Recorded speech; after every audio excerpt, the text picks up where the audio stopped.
खुलुमबाय गोजोन फुंबिलिनि गासैबो बड'लेण्ड बुब्लिनि अनसायगिरिफोरखौ बरायग्रोबाय। दिनै 7 मे मंगलबारनि फानजामुथिखौ फरायथिनो लादों आं उदांस्रि मोसाहारिया। फानजामुथिनि गिबियाव दं मेष राशि। गारि मटर सालायनायाव सोगदावबायनो हागौ। गोजान लामा दावबायैयानो मोजां। गाज्रि सान। बृष राशि। गावनि आंगोखौ खोमाना लानो हागौ। गोसोखौ असान्थि मोनबाय थागोन। गाज्रि सान। मिथुन राशि। जेंनाफोरा जोबस्रांगोन।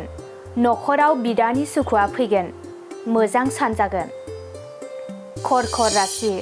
सोलोंथाइ बिथिङाव मोजां मुं गोसारनो हागौ। गोजौ फारसे जौगानो हागोन। मोजां सान। सिंह राशि। साननायफोरा गासैबो फैमाल जाजोबनो हागौ। गोबां दुखु खस्थ' सहायनांगोन। गाज्रि सान। कन्या राशि। जेबो मावनो दांनो गोसो जानाय नङा। मोनसे जायगायावनो जिरायना थानो गोसो जागोन। तुला राशि। माबा मोनसे हाबानि थाखाय थांलाय फैलाय लामा हान्थिनांनो हागौ। साना जोबोरैनो जेथो गोनां जागोन। वृश्चिक राशि। दावराव दावसिया जोबस्रांनो हागौ। अनलायना सुखु गोजोनै थानो हागोन। मोजां सान। धनु राशि। मावजाथावि हाबाखौबो नोंथाङा दिनै मावफ्लांनो हागौ। दिनै नोंथाङा धोरोम गैयि जागोन। मकर राशि। गोरोन्थि हाबा मावना गावखौनो खाजानो गिगोन। गोसोआ उसुखुथु जाबाय थागोन। गाज्रि सान। कुम्भ राशि। माबा मोनसे अनथोब मोननो हागौ। बिनानावनि सुखुआ फैगोन। मोजां सान। मीन राशि। नंखाय खोथानि थाखायनो सोरजोंबा गोसा बाथ्रा बुंजानो हागौ। सावस्रिया जोबोरैनो गाज्रि जागोन। दिनै सानसेनि राशि फरायथिनायाबो एसेनोसै। आसा खालामो नोंथांनि दिनैनि साना मोजाङै मोजां थांगोन। बेखौ बड'लेण्ड बुब्लि नखरनिफ्राय मिजिंथिबाय। गोजोन्थों। मोनसे गोजोनथाव खौरां। नोंथाङा नोंथांनि न'खौ समायना रमायना जोंख्लाब माख्लाब खालामनो गोसो दं नामा?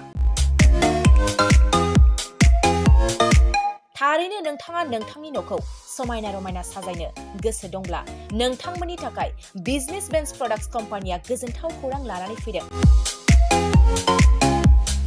गोदान बोसोर रंजालि बैसागु फोरबोजों लोब्बा लाखिनानै बेन्स प्रडाक्ट्स कम्पानिया नोंथांमोननि थाखाय अफार होनाय जादों।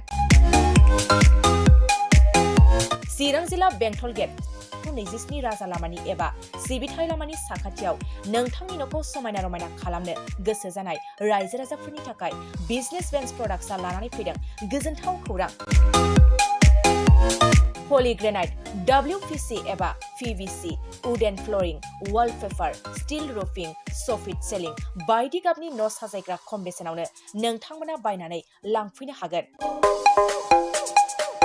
बेनि अनगायैबो नोंथाङा गोबां बाथ्रा मिथिनो थाखाय नैबे 8474015053 जानबुं नम्बरनि गेजेरजों नोंथाङा फन खालामनानै मिथिनो हागोन।